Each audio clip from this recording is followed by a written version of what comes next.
Hello, in this vlog I'm going to talk about haircuts. I have phobia going to hair salon and get hair done because there's so many experience in my life about getting bad haircuts. It's mostly about miscommunications between me and the hairstylist.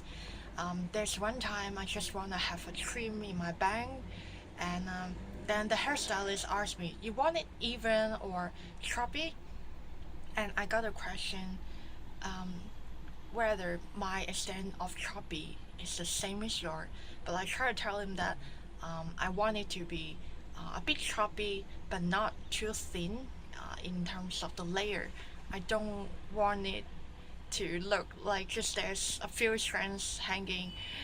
And then, yeah, he tried to cut. You can see that there's at the end it's a bit uneven, but it's not my interpretation of choppy because when you look from farther away you just say think it's quite blunt, it's a really blunt branch. And then I told him, can you have a bit more snims? And then he kept doing it a few times, but and then I asked him to do it more and more, but the result turned out that he just cut out a large chunk of my hair out, and it appears to be a large hole in my bang. It looks really weird. Okay, it's bad experience number one. It just it just shows that there's limitations in the adjective you can use to communicate with hairstylists. About longer, how long is it? Shorter, how short? Or uneven, more layers. How thick is it? It's so hard to measure. It's not a quantified um, adjective, so it's so hard when when you go out of expectation. It's not really that far too. But I have really bad experience. Number two, wanted to share. There was one time when my hair was like shoulder length. It was quite long, and I go to the hair salon, want to cut it into hair length like that, and I told him that maybe just half my neck. I wanted to reach half my neck, and then he does not ask any more questions. He just started working his way out.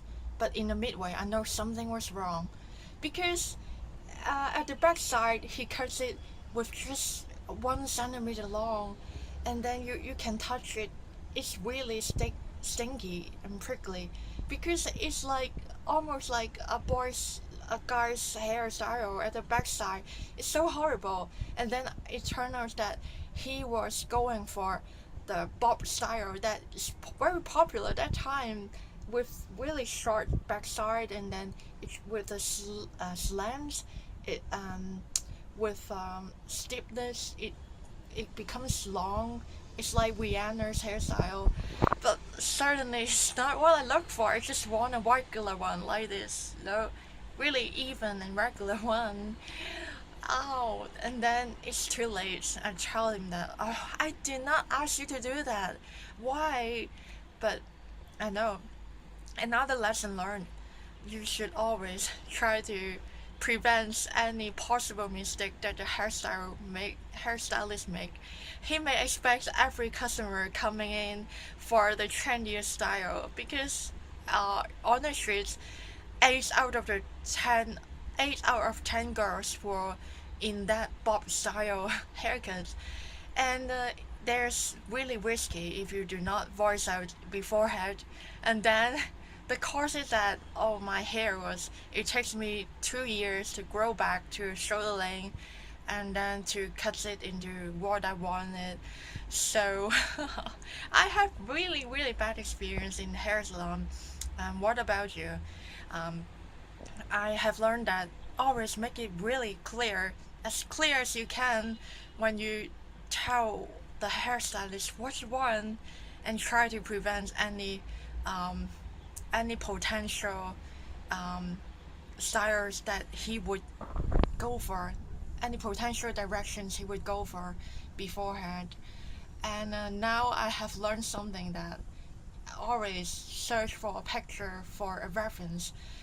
maybe you have looked for a famous models or any from the magazines or from the websites that show the hairstyle that you like, and you just save it and show it to your hairstylist. I think a picture tells it all. It's the best way, even though he may not follow it perfectly, but at least the overall style cannot be so wrong, because the two previous hairstyle that I got is so different, 180 degrees different from what I expect. So there's so much space left for interpretation for those adjectives you can use to tell them what they want. So always use a picture. So thanks for watching my video. I hope you like it.